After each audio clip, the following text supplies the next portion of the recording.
Hello, my name is Annika Sari, and I'm the Administrative Coordinator for the Creative Writing Program at Boston University. Yeah, thank you. I did nothing to organize this, so all of our thanks are due to James here at the Grolier and the Grolier in general, who've been so generous to us for years and years and years. I know our poets are thrilled to be reading here tonight. We have 5 of them present, and then I will be reading on behalf of a 6th who could not be with us, but they will be introduced in a second by Robert Pinsky. Robert Pinsky is infinitely Googleable, so I'm not going to give you his professional CV, but what I will say is that Robert sort of serves as both a professor and almost spiritual guide for all of the poets who pass through our program. He was our program director until very recently, and I know that all of our poets here and Numertha, who is joining us remotely, are thrilled to have him both giving the introduction to this lovely chapbook that I'll say more about in a second, and having him introduce them tonight. This chapbook, which is available at the back, I think for $10, and it's an edition of 25, was designed by Bella Bennett. Say hi, Bella. Bella is a BU alum. She's a BU alum and now teaches at BU. And just as a gift to our students in our program, she was kind enough to design this lovely work that contains the poems of all the poets that you'll hear tonight. So without further ado, I will introduce again spiritual guide, professor, and poet extraordinaire Robert Pinsky, who's the actual introducer. Thank you.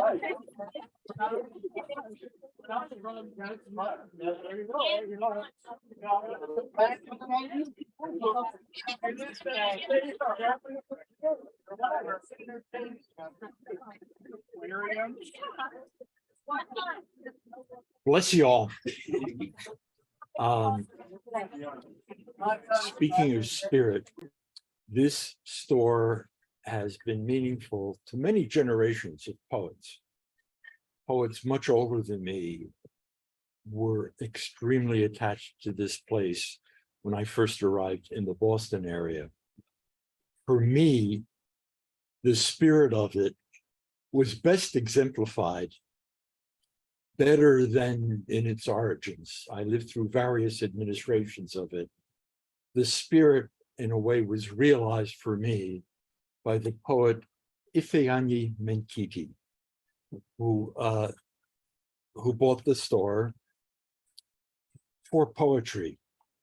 And Ifeanyi was my friend and colleague when he and I were about the same age as the poets who are going to read tonight. And I'm very glad to offer you all that name, Ifeanyi Menkiti. He wrote in English. He also wrote in the language he grew up with as an Igbo. And I think Ifeanyi is in my mind partly because of a sentence I discovered that I wrote for myself when I wrote the introduction to this book, which is beautifully designed and which I do celebrate for its contents as well. Maybe the first sentence I wrote something like, in praising this group of people, I said that this cohort, it's a word that always sort of embarrasses me. Cohort sounds so military, but I don't have a better synonym. And cohorts, it's the kind of joke that people make every year. It's like when the late night talk show host would say to the audience, "Oh, last night's audience was terrible. You were all terrific." And each year, there's a question of whether you're going to say, "You guys are the best." This year, it was notable to me that the talent and devotion to the art, the ability of people, was part of how they were so kind to one another, and frankly, to me as a teacher as well. And the sentence I arrived at is that true talent is interested in learning and adventure. True talent is interested in learning and adventure, not defending a territory. And I am glad to be and honored to be introducing This group of poets, they're very different in their writing, was the theme of my introduction, different in their origins in every sense of the word. We had Numertha, one of our group was on a couple of different continents before we came here. We had people from various regions of this country and continent, and they wound up, because they were interested in the art itself, and they were so good at it, they wound up being very supportive and kind to one another. So I'm glad to say to you all, thank you. Here they come.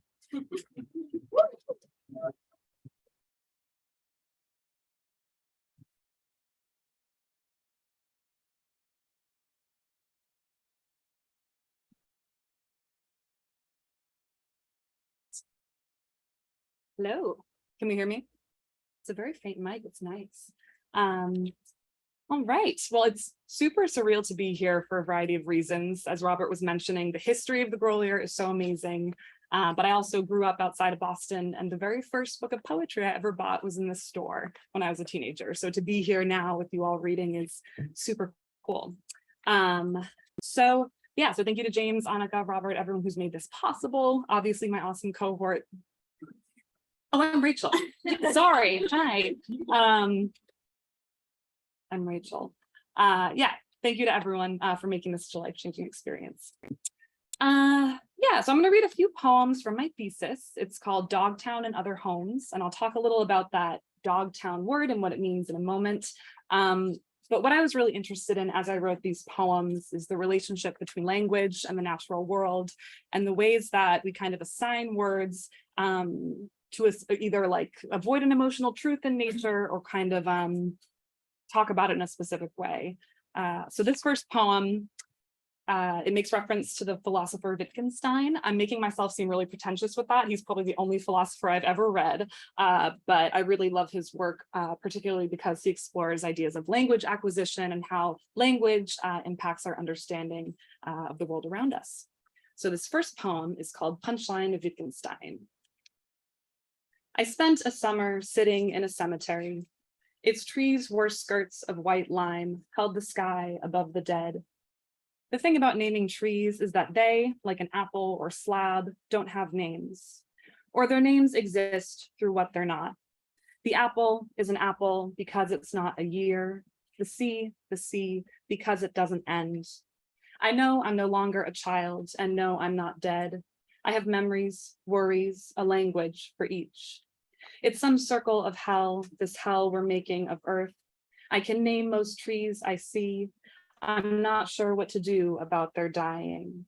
I ask Andy if that's an American chestnut by the cabin, the only one I've ever seen. Who cares, he says. It's not like it can hear you.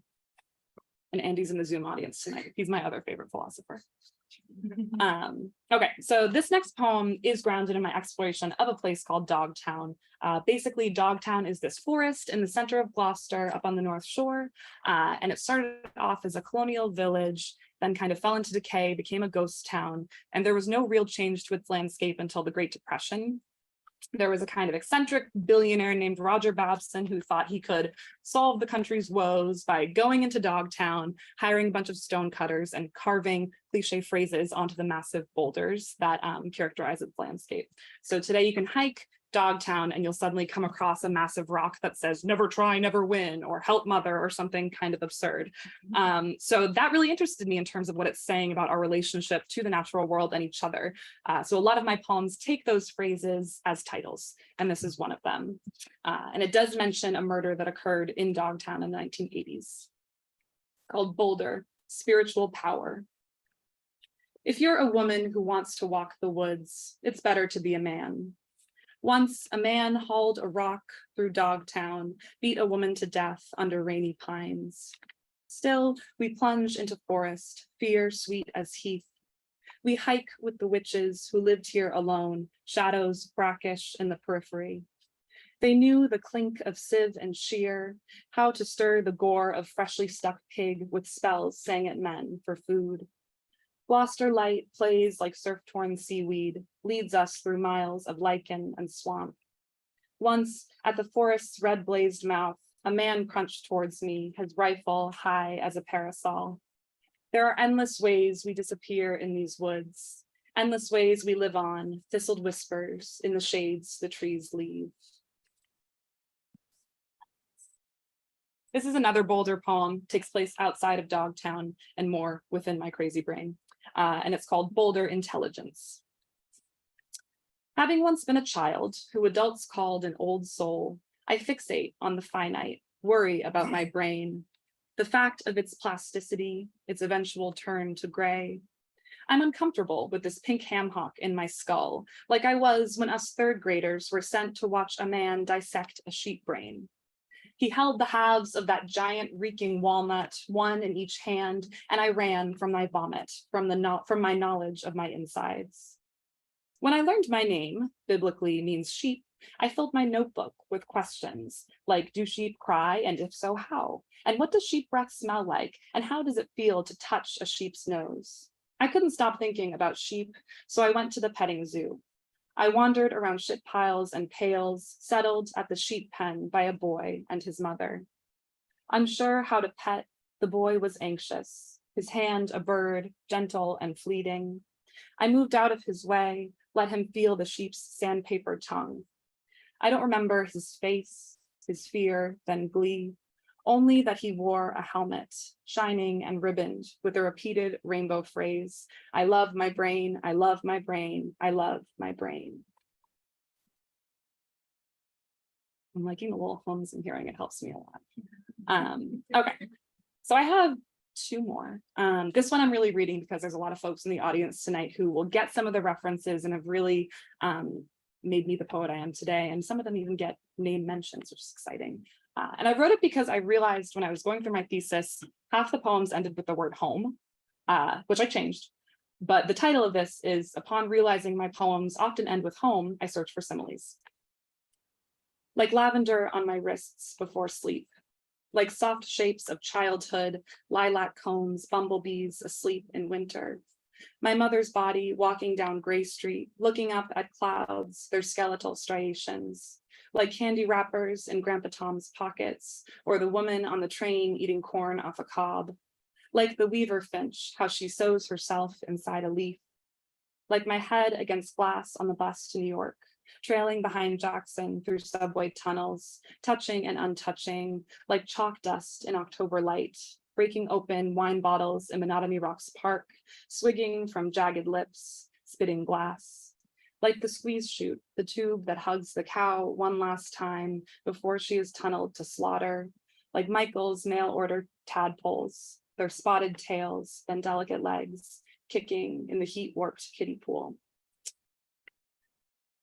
And I'll leave you with this last one. It mentions a rabbi. I was raised Jewish, I'm not particularly observant, but Rabbi Yitzhak Luria is seen as the father of Kabbalah, and he kind of posited that he could speak the rules of the universe. And what that means is he said he could speak the language of the birds, trees, and angels. And I like that as a concept because to me that means they could all speak to each other. Rabbi Yitzhak Luria spoke the language of birds, trees, and angels. Listen, there are birds in the train station, creaking from the rafters like the swing set you once flew from, singing to the sky, your voice high and clear. The forest teaches where to look. Even when it's far away, pretend leaves overhead. Watch them flicker like pigeons, flutter hungry and quick. In the station, people pass, plastic on their arms, thanking them for shopping. You want to tell them about the language of birds, trees, and angels, that each burl born from injury makes a hidden map, that we are what we need. But it's all too much, what we've taken, what is left. Listen, along the highway, there's a forest no person has walked, and you, only you, can hear it. Thank you.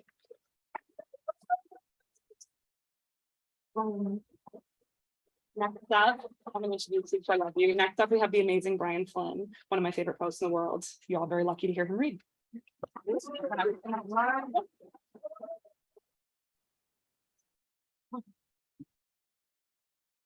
So, all spaces.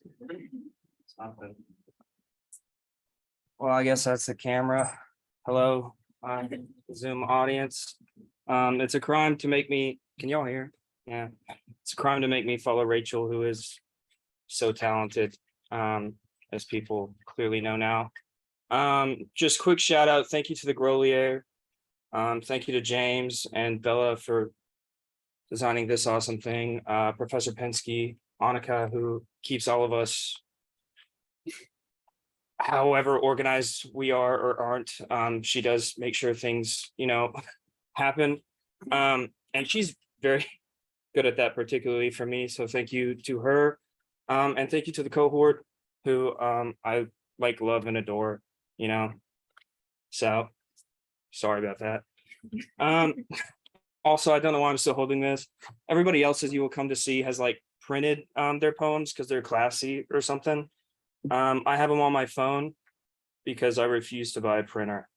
So forgive me. I'm starting with a poem for my niece because I think she's on the Zoom. It's that, or she's like watching Moana or something. But her parents are on the Zoom, so hi y'all. It's called Tonkas for the House on Boulevard. And forgive me, it takes me like 2 poems to not sound like a shaking dog. Tonkas for the House on Boulevard for Lena. Together we pack sagging shelves of worn books, covers and tatters, others in plastic, tracing with a finger words written by a father long before I knew a poet's name, or why you paint a porch ceiling blue, or how a home's spiritual presence comes about. This house is a boat made of hardwood creeks, a haint blue hull, a kitchen full of child's laughter. Soon you will forget the tree root ladder that leads to the front porch step, the cutting board stained with use, the boxed wines, the shed built just before a June rain. If we were able, we would box the lot of it, the whole house, for you to remember forever where you came into the world. And I guess I should have mentioned, like, it's just like a series of tonkas. I don't even remember the rules to those anymore. Yeah, I had to like Google it. But if you want to write one, you can Google it. This one's called In Defense of Stuart Deschelle. And I decided to read this one because I like it. So it's prose. Listen, man, I'm trying. I'm making the attempt to be a good citizen. I'm putting the shopping cart back. I'm reading all the right books. I'm eating good food and leaving a tip that says, please do not think I'm a, cut me some slack. I get it. I get that it's easy to say you're making an attempt, but I really am. I'm writing about love and what it means, and then I'm throwing it away and starting over. There's a girl in my class with pretty shoes. I'm always telling her I like her shoes. She must have a dozen pairs. They're always glossy black and new. Deschelle keeps publishing in the magazine. People are mad he's in perpetual print. They're saying it discal. A man walks into the room sick of our jokes.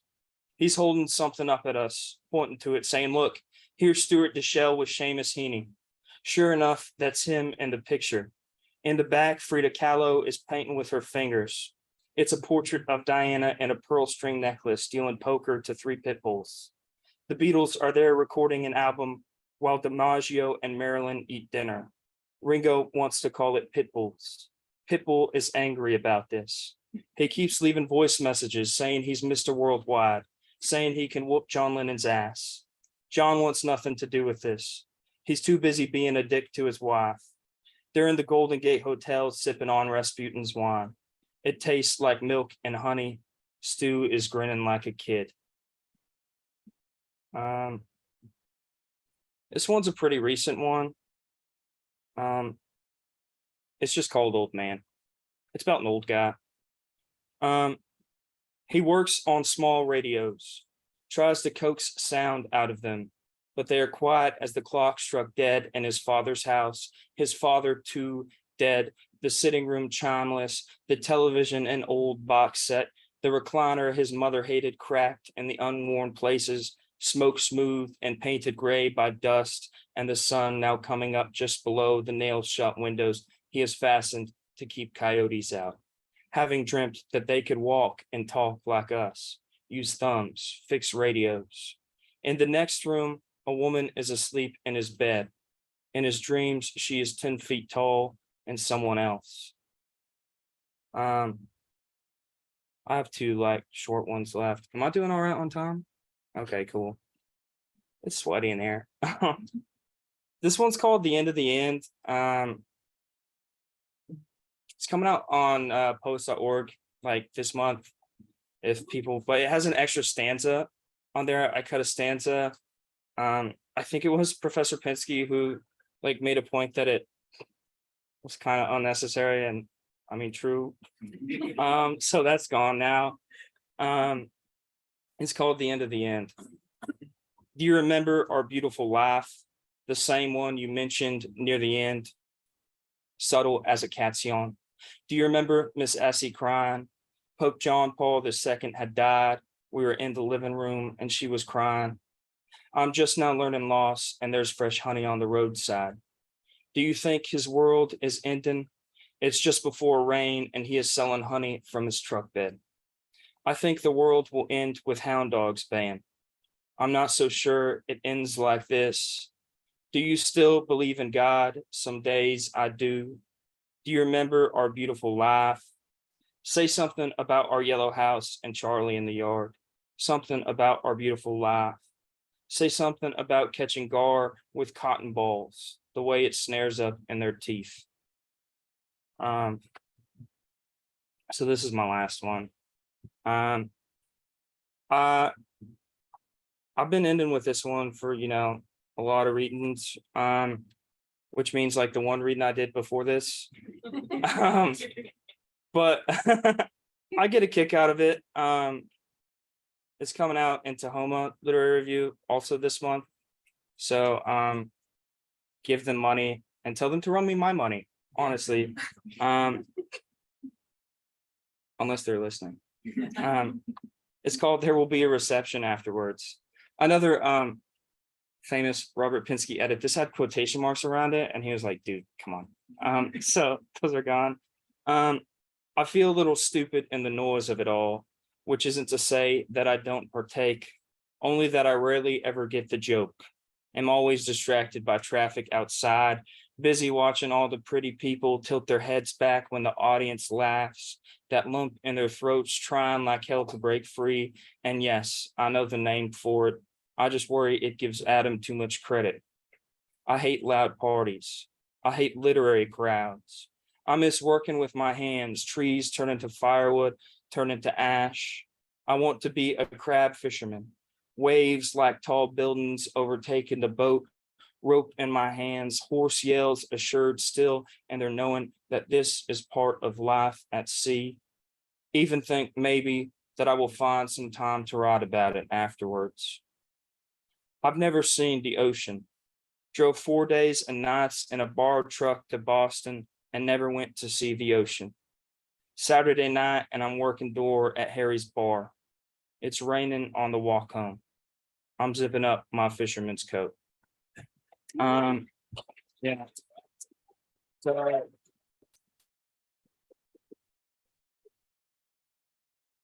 So I think Numertha's next. I think Annika is reading for. Hi, Numertha. I think you're on there. We love Numertha. Numertha's so talented. Numertha's poems always make me question my own talent, which I think is probably a testament to how good she is. So thank you.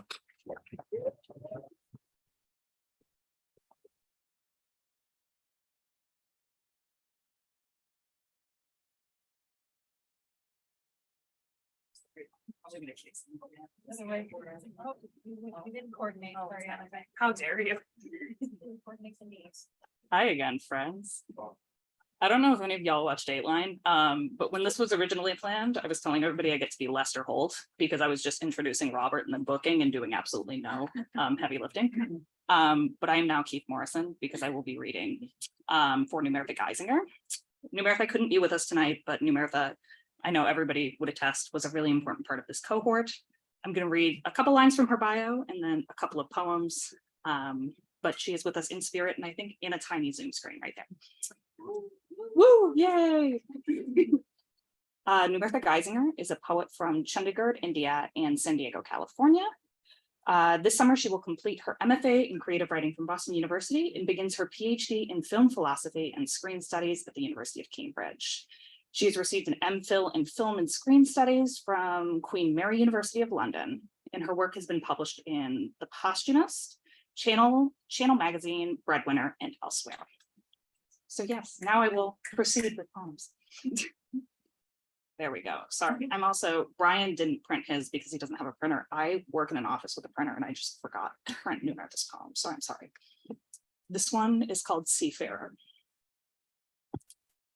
You're on your solitary ship home. Your body, your keel is reinforced by cold sea crusts ebbing between shins, backboned by sunsets over each riven electrical storm, by the days which drive you to kneeling, by prayers you send to sunken islands, treasures discovered in secret, books by which you oath, rims you walk turn to alleys, turn to sea serpents. You set out into open combers to name breakers and kindle shores. Don't despise the day of circuit currents. Don't curse the tempest. Raise harpoon to the gathering menace. Live on your lonely, shifting home. Repeat. Here I am, upsurge. Send me. Yeah, little snaps for Numertha. Sorry, I'm trying to Numertha, I'm trying to stress to you, everybody is happy to be hearing the lovely poems. And this is the last poem I'll read of Numertha's before we move on to Emily. This is called Pilgrim at the End. Oh, pilgrim, freedom begins in disappointment. Account for lost limbs, bald spots, broken Bible lots. Begin where it all concludes. End in filamental fog. Windows don't feel like your windows. The car park runs off yellow. Charlie's chicken, your weekly tender, tastes like stamps. You smell of stale feathers, air shooting through new ears in your boots. Which way goes the path? It finds unfiltered miles of poplars, aspens. These woods were once true discovery. Now they pull thickening fault lines, fevers, wet bog. Your broken tools bought you this. Your split bones cannot wade through. You, oh pilgrim, cannot go back. Come out to these woods, pilgrim, rover, visitor. Your journey led back to you. Some trinkets lost, be returned. Find the jeweled ostrich, paled stag, thickets in hut construction, lentil tasting nuts. Watch you, all things new.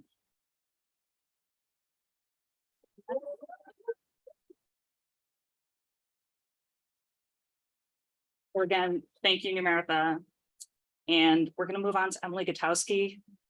Just as a brief intro, we've been so happy to have Emily with us. Emily gave one of her first readings earlier this year it might have been her first reading ever I'm seeing a nod, yes, at the Black Box reading series. And I think everybody who was sitting in that crowd went, well, what the hell took so long? And I hope you guys will have that feeling too. We are so blessed to hear her work. Emily, you're up.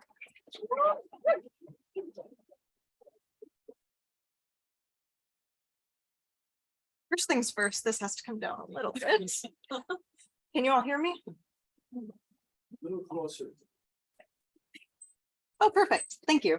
Can you all hear me now? All right. First of all, I want to thank James and Bella and everybody at the Grolier for this opportunity. And words can't describe the experience that has been the MFA at BU. I have met some of the most amazing people here, and it's an honor to be in their presence, to have read their poems, to have had them put a little piece of themselves into my poems as well. So I guess in brief, I just have to say I write about birds, bugs, and horses, but the first poem is about neither. All these poems are about animals, and this one is about a dead one. It is called Stag by the Train Tracks. I could pluck a molar from his skull and use it as chalk, leaving the rest to become one with the ballast. The vultures must have stripped him clean and passed him off to carpet beetles for polishing long ago. Now he remains unnoticed by the noses of cadaver dogs. One antler broken off, missing somewhere with a flake off his cranium. The other ages him an older yearling. How did he get here? Cargo train? Coyote? Chronic wasting disease? I learned how forensic scientists maintain respect for their dead. When there is no memory to honor, there is prospect. And the next two are remarkably similar in that they deal with, I guess, sensations in the chest and to animals that fly. This one is called Aviary in a Human Rib Cage. The finch's nails are overgrown and curled like ribbons zipped along a scissor blade. The birds cannot land on branches between the heart and lungs and remain in flight, each one a quiver and a zoochotic tingle. A few have crashed into the bars of bone and cartilage, but nobody hears them under the blanket of skin. Most birds pull back before impact, the pointed tips of slender feathers butchering a breath. And this next one is called pantry moths, and it has the F word, so if there is any children, well, cover your ears for the first line. Pantry moths. I hated the way they'd fuck on the bars of my finch's cage, grinding wings before attaching rear to rear. The way they drifted with the aimlessness of ice flows, but found and kissed the glass of halogen bulbs. I was 13 when moths in my chest ruptured their pupil cases. Bobbing wings, a lepidopteran urge to pulse waft pheromones. That girl in band class was their porch light, my teeth a net keeping them from coming out. A few moths burst from my open mouth the last time I spoke to her. Her eyes became hydrangeas, ice blue, sprouted from acidic soil. My shame trapped beneath remains of cocoons lodged in my throat. And this next one is from the chat book. For some reason, I noticed that if I have a dream where I want to apologize to somebody for anything, it's always at this greenhouse from my high school. So this one is called Cuttings. The dreams in which I seek forgiveness take place in the East Ridge greenhouse. I've never sinned there or with my hands, unless I count the time I taught freshmen how to propagate inch plants. We picked out planter pots and took the sprawling creepers of magenta and silver to the greenhouse for snipping, pinioned the wings of a young flamingo learning to bird. And this next one is about another dream. No flying animals in this one, but it's called Perceived Distance.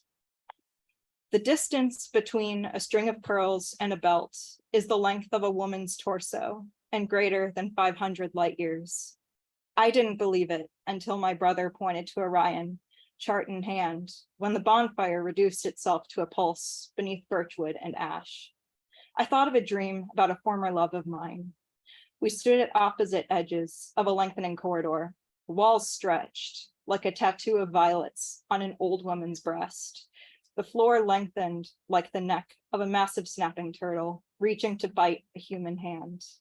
I counted miles between the stars of a January sky to see how far apart we were, knowing more than time would stretch and sag if I kept at it as long as I planned.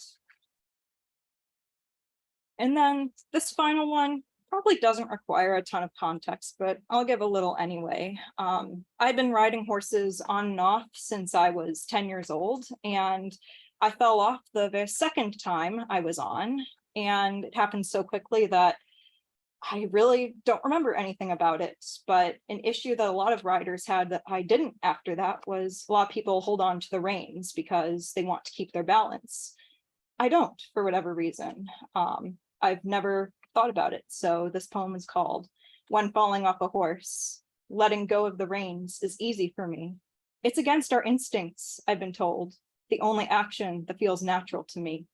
It's mercy, or that's what I say to explain the broken helmets, torn jaws and hip cartilage, whatever it takes not to rip the corners of my horse's lips on my way down. I don't fight awful hard to stay on, would rather go down without a fuss. Horses don't care about the getting up, as long as you make the act of falling easy for them. And so.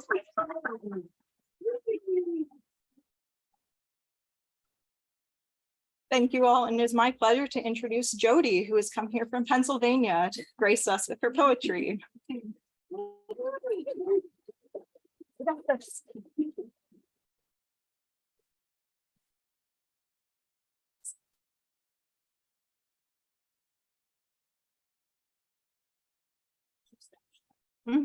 I did. It was a pre-stash. Yep, I'm always thinking. Yep, that's me. It's really an honor to be here and read among such giants. And it was not exaggeration, Professor Pinsky's words about the cohort this year. Truly blessed to have everyone read my work, and I love what Emily said, that we got a chance to be part of everyone else's work as well. So I'm Jody, and I'm going to read 3 poems, and it's kind of boring because they're all in the chat book. And I drove here from Pennsylvania, Reading, Pennsylvania to Boston, Massachusetts, and the drive is beautiful. And sorry that I didn't have enough time to write a poem about the drive. So you all have to hear some old poems. This first one's called In Zoom Yoga. And it's about my experience really of living in my graduate apartment here in Boston. So in Zoom Yoga. On our backs, the teacher tells us to move our hands and feet like giant mobiles through space. I'm watching mine float, wonder if anyone from above would think they're detached. Gravity separated us from the heavens, gives us the horizon. We represent it mathematically like songs. Think David Bowie and a guitar in the space station. NASA looking for things that aren't terrestrialized, our earthbound equations, the ladders that find us way out there and bring us back home. My hands and feet that circle and dodge, coming back to rest beside me. This next poem is about hiking in the Teton Mountains in Wyoming. And when people find out that I wrote a poem about hiking in the Tetons, they ask me whether or not I've summited. And I'm not quite sure what that is supposed to mean. But this poem is about climbing to the top of one of the mountains in the Tetons. It's called Backcountry Camping, Tetons. Altitude sickness almost ruined you. At the lake you vomit and I say we should stop. Instead we hike on. It's near dusk when we arrive at our site, a stunted tree. Exposed roots and rocks make clear there will be no real rest. You are asleep before I can finish with the tent. I boil water to eat my ready meal and join you. My hand on your belly, our breath vapor in the flashlight. At dawn, the tent still stands and I smell coffee. You've rolled an old trunk to the edge of Paintbrush Canyon for us to sit. To get back home, we will need to cross snowpack on the sheer Teton crest. You will hike out first so I can look to you as I hike, but now it's still morning. We drink coffee, watch the sun highlight lodgepole pine, then bury our waste. You pause, sling your camera, capture wildflowers. And this last poem is kind of my experience of being at the MFA program at BU. And it's called Riding the T. First off, I admit it's not at all like the monorail at Disney. That train is always on time, and as far as I know, there have been no dragaways like that guy on the green line. Second, and this is related, please note that it is dangerous to punch out a window and jump, like that woman on the orange line. Though I guess if you have to, make sure you're not stopped over water, which is my worst nightmare. To give her the benefit of the doubt, the train was on fire. That's enough dangers, which I assume would hold you back, but you could also be afraid of ambiguities. For instance, and this is my third point, frequently, as in almost every train I take, stops that do not exist are announced. Like last night, the conductor said South Seas. I know because the guy standing over me mouthed South Seas and leaned onto my shoulder looking for the map. I'm just trying to get to Government Center, but I guess I can allow for whimsy for someone facing dark tunnels every day. And dear friend, this is perhaps a good time to say, you cannot rely on the maps. By this, I mean the physical space where the map should be, without which I am left to my own devices, hopping on and hopping off, sometimes writing to endpoints and back again. Oh, and I am introducing Bailey Martin, and Bailey's words haunt me, and with their beauty and their ability to express human connection. And so I hope that you can find that too in her poetry.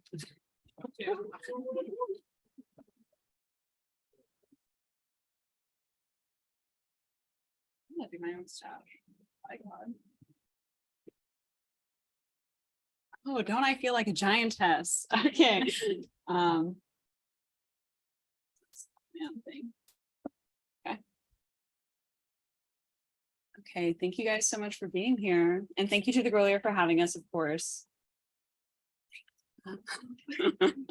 Thank you. Yeah, that's great. What an honor. I have loved this program so much. I'm sorry, I'm so big. Shouldn't have worn heels. That's on me. I want to say about my cohort, you guys are all angels without wings. Each and every one of you, greatest poets I've ever met. And I love to tell people who don't know you, these are my friends. They're the greatest poets who are alive right now. And they all go, okay. They don't know anything about poetry, so what can I say? I'm going to read 4 poems, and this first one is called Heaven is for Real. I had a lot of money and a long knife, a series of blooming magnolias down the drive. There were no more days. The sun seemed to fold itself closed when the hand beamed. For the dark, we had candles, and for every candle a dish to catch the wax with which we constructed our schema of living. It crooks as does the human finger. I sucked from it a sweet marrow. We ate the grass too, braided and baked, rose out of nothing. The hand made everything bread. Rejoice, rejoice. There was nothing to come back for.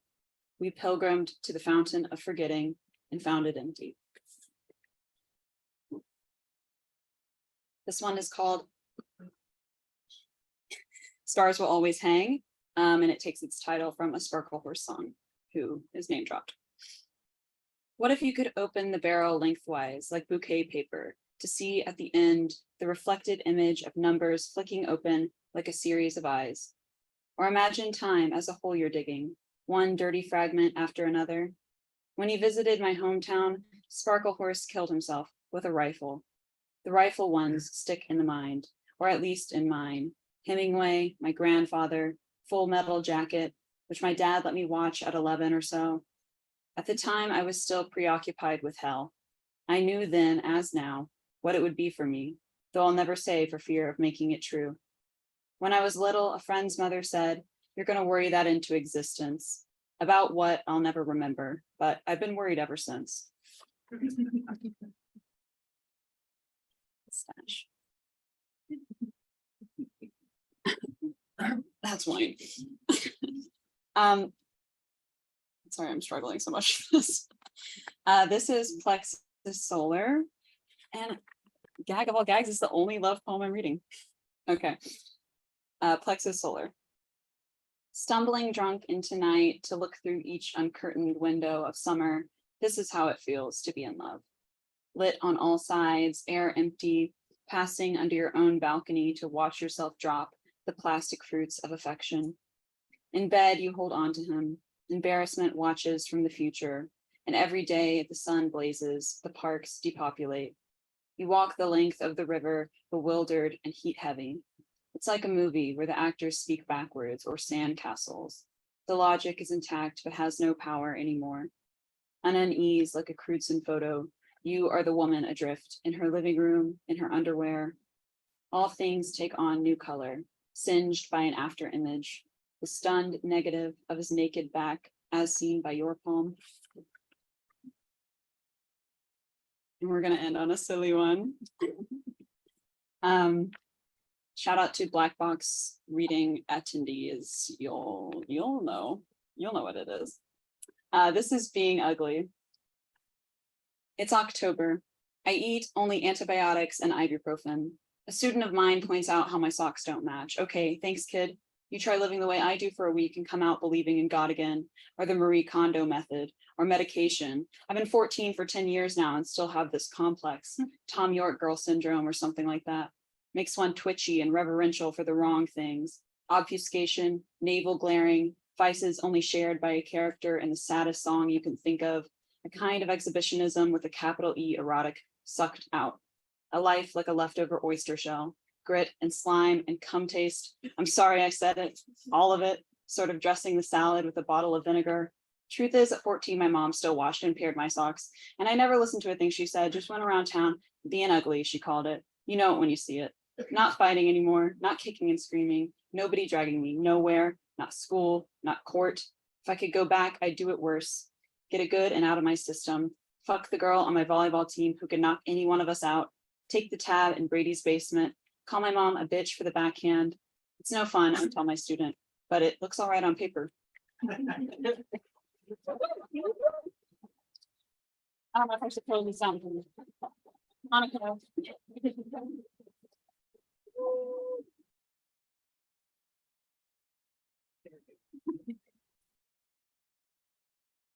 Oh, sorry, I just knocked over a pile of papers and then kicked your mic stand. First of all, just one more round of applause for our lovely reader.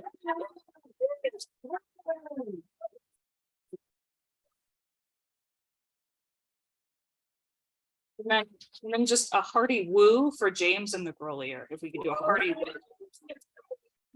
All right, awesome. Well, to like beat my Dateline joke, and again, I am Lester Holt now. Again, I'm going to give you closing notes and then we're going to end this thing. Thank you all so much for coming. We are in a small space, so I would say run, don't walk, but shuffle quickly to purchase copies of the lovely Bella Bennett designed chapbook containing poems from these lovely people in Numertha. And then chairs go against the wall. So thank you to Robert Pinsky for our intro. Back wall. Any wall. Any wall. Any wall. So you've got choices. Thank you to Robert Pinsky for our intro. Thank you again for being lovely. My job is fun because I get to hang out with cool writers like these all the time. And yeah, thank you again to the Grolier and good night, y'all.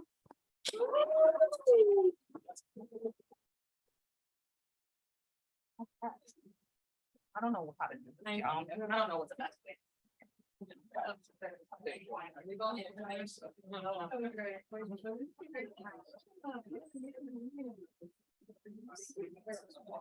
Very great, guys. It really was. Also, nice thing.